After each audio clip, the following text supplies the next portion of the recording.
All right, we are live. Welcome this morning to Breakfast with the Beachside CEO. As usual, we are right here at Maple Street Breakfast Company celebrating Labor Day. And I tell you what, this is actually remarkable. 7 a.m. they open up. Usually there's a couple of locals that are here, but today this is cram-packed. They have already got a boatload of folks. So my hat's off to Maple Street. As you guys know, they are one of our largest, if not our largest sponsor of the Blends Cooling.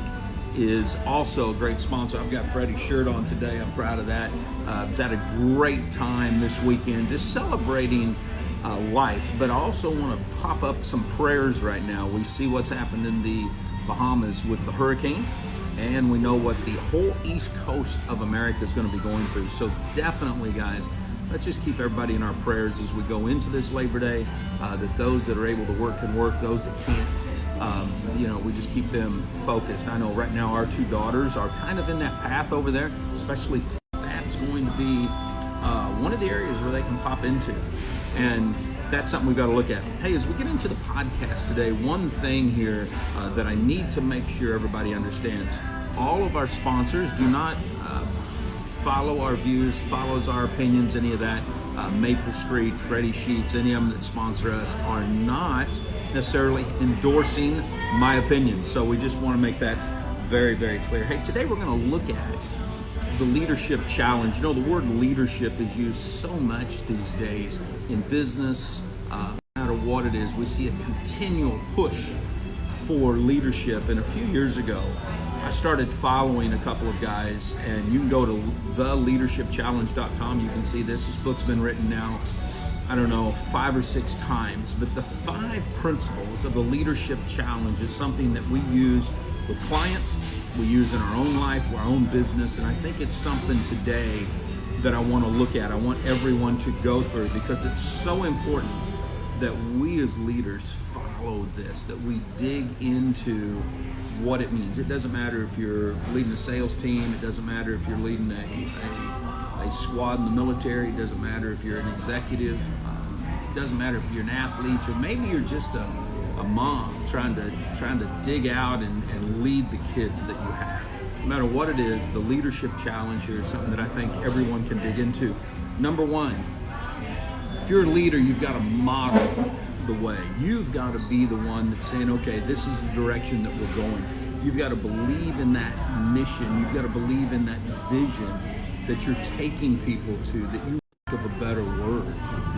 When you model the way, they know that you actually believe in what you're saying. When we look at companies out there, we look at individuals. Mother Teresa comes to mind as someone that modeled the way. When she felt called to go into the poorest communities in the world, she did that 100% full bore. It didn't matter to her if people understood it. She just knew she had to model what was in her heart, that purpose, that vision that she had. So as leaders today, you have to model the way. Matter of fact, I'd even take this a step further. If you're married, you've got a family, you're trying to grow that family, if you're the dad in that family, then you need to be modeling the way. You need to make sure that those priorities are balanced. Lord knows I screw this one up all the time, but that's what you have to do. If you're a single parent trying to get this out there, then you've got to do the same thing. You've got to be able to be that model that those kids see. That's just the name of the game. Something else that I'll use Maple Street here as an example. They've got community leaders, what a lot of companies might call as a manager. And when you look at the way they build their business, what they've done here, that community leader knows every facet of this business. He or she is literally, they're either on the line, they're out on the floor, they're doing the paperwork, they're doing it all. Another thing about Maple Street, and I'm using them as an example from modeling the way, is when their executives come into a location, you're not going to know they're an executive. They've got an apron on and they're busting their butt, they're on the floor, they're making it happen. That's the key to what we're talking about right here when you model a shared vision. When I look at organizations that are out there, organizations that say, look, we stand for something, we're different. Disney comes to mind because here it is, it's been decades since Walt passed away. But it doesn't matter if I go to Disneyland, it doesn't matter if I'm over at Disney World, I can go to Epcot. Everyone there is inspiring a shared vision, from their cast team all the way outside to just the hotels that are around these areas. These are people that say, look, the vision here today is to give everybody a fun experience. It's to let them relax in life. And they do that to such a degree that, as you guys know, with all the tattoos and stuff that I have, I could be profiled pretty easy walking into a beautiful kids place. And every time I've gone to Disney World, the security guards over there, they will walk up, they greet me, just, how are you doing today, sir? We love these little girls. You are our special guest, and we want you to come over here through our special entrance. And I always get it because we're laughing and joking the whole time, because they believe in a shared vision. They want everyone happy no matter what the situation. A few years ago, we were over at Epcot Center, and it's the only one in Disney, the Disney World theme park area that allows alcohol. And this young lady, it had been a hot day. She probably had a couple too many beers, didn't realize it. And when she stumbled and dropped her beer, within just moments, cast members were there helping her up, cleaning up the mess. Within, I'd say 90 seconds, you would not know there was an issue, and they were taking care of this young lady. No matter what your business is, you have to inspire that shared vision. Everyone has to understand. Doesn't matter if the product sucks today. Doesn't matter if something broke in the sales process. Doesn't matter what it is. If you're sharing that vision, if you're passionate about it, then everything's going to work. Number 3, you've got to challenge the process. Challenge the status quo. This is one of the toughest for teams to accomplish out there, because everyone says, well, this is the way we've always done it. This is the way the founders. Everything is shifting. And you have to be willing to look at that. If you want to take what they call the blue ocean approach to it, then you've got to say, how can we not just disrupt, but expand our industry? What can we do that's going to change everything? One of the things that intrigues me with Maple Street here is that they're closed on Sundays, kind of like Chick-fil-A, because they want to let their people celebrate. So instead of looking at just the bottom line and saying, well, you know, if we close on Sunday, we're going to lose all this other revenue, to the way they did it became $1 billion business. Maple Street is doing the same thing. Freddie Sheets, I'm going to use him for a second. He's one that challenges the process. You know, when people come into him and he gets to know them well, then he'll just flat say, hey, that tattoo won't look good on there, or no, you can't do that. A few months ago, right before the holiday or right before the summer, I'd gone to him and said, hey, I've got a new idea that I want for my fingers on both hands. And he said, Troy, I just won't do that, because there's no guarantee that you're going to like it. There's no guarantee that the ink will not flow right. You just know. Anytime somebody's willing to challenge the process in the business, then you expand, you grow, you do things that nobody else has done. We saw this a lot during the turn of the century, when companies like Amazon, eBay, Apple really was pushing the limits on where they were going and what they were doing. Your company has probably done that along the way somewhere, and that's what you want to be looking for. You want a company, you want leadership that's going to say, look, just because that's the way it used to be, doesn't mean we're going to follow that process today. We're going to push the boundaries. We're going to push the envelope. We're going to expand the thought process, because when you do, that's where you accelerate. That's where things start to grow.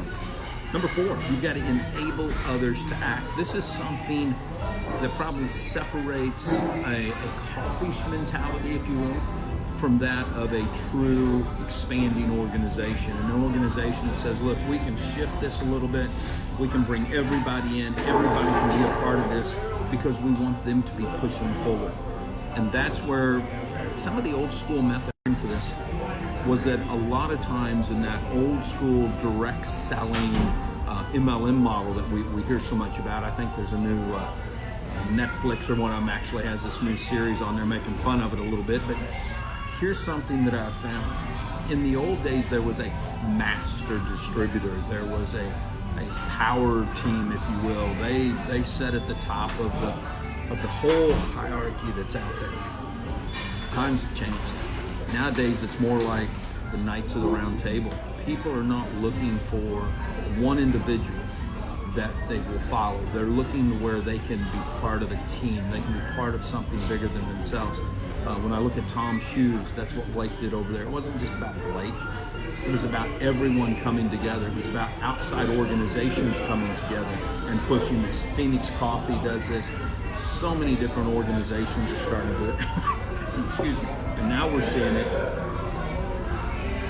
Now we're starting to see it in the sales process. Teams are now saying, look, let's rise up. Let's do something different.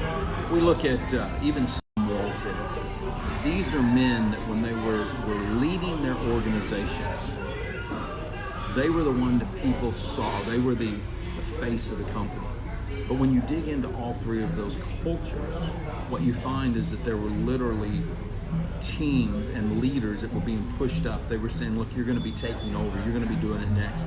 They allowed the celebration of everybody being able to go out there and be part of something bigger than themselves. And we all have to do that.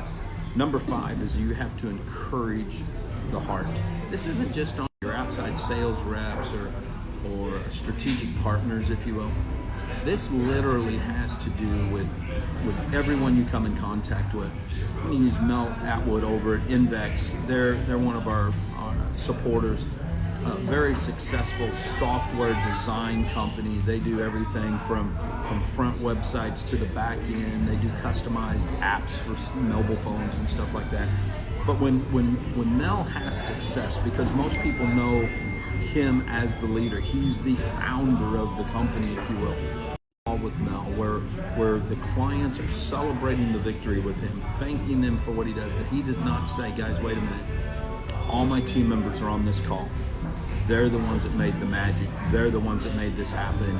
It isn't just a one-man show. And when you do that, when you encourage the heart, when people know, hey man, it's worth being part of this team, it's worth part of the frustration that we have sometimes, it's worth the headache, then you build something that's going to grow. And for you in sales, this is very important. If a sales team feels like one, then here's what's going to happen. They will leave. Your attrition rate's going to be higher than all get out.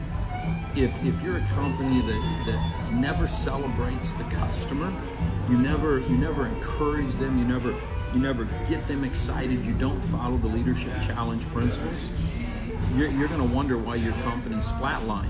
And some of the companies that are out there who have had great histories that are going through this today, JCPenney's, Kmart. Kmart's out now, totally gone. But you see how that happens. Yet when you look at companies like Walmart, when you even look at Amazon, it's a collaboration, if you will. A lot of people don't know Walmart uses a lot of consignment. They collaborate with contractors to bring their stuff in. A lot of people understand how Amazon works, but doesn't really understand that you have an influencers program, an affiliate program. It's an expansion. We see this across the board now. Nordstrom's is doing it. A lot of companies are doing it. You have to be able to create something that will encourage the heart, something that will take people to that next level. So in closing today, guys, we're going to do a short one just because it is a holiday. Y'all need to crank it out and get out there. You've got to be able to model the way. You want to be able to inspire to that vision, not just it being a one-man show. You want to challenge the process. Just because that's the way it's always been doesn't mean that's the way it is for the future. Let me make sure I make something clear here though. Change just for the decision to change isn't good either. Don't just be throwing stuff up on the wall wondering if it's going to stick. You want to be able to have a vision here, push this forward. Number 4 was enable others to act. You want the whole team coming on board. It's not a cult here, okay? It's a team. That's a big one to me, I'm going to tell you. And some of you guys may say, oh, this sounds a little foo-foo, Troy. No, it isn't. I challenge you. Go to theleadershipchallenge.com. Study it. Buy the book. You'll see all the case studies in there. I've been studying this for many, many years, both inside of business and even in the nonprofit arena with some of the clients that we work with. So guys, you need to follow this. This is just a great approach. As we close out, again, we want to put up some prayers for all of those that are in the path of Hurricane Dorian. We want the first responders to be able to take care of people. We want people to stay safe that's out there. Celebrate today that working class, those people that are still busting it today while you're off. You celebrate that time with your family, with your friends, what you're doing. And let's not forget all of the service members who are out there today busting their butt. A lot of people don't understand. In the military, it's not like you just get every holiday off. It never doesn't happen that way. And everyone in the military really does have a legitimate MOS, a military operational specialty. There's warehousemen, there's truck drivers. Every time you see somebody, thank them for that. Guys, you've been listening to the voice of Main Street America. Have a fantastic holiday.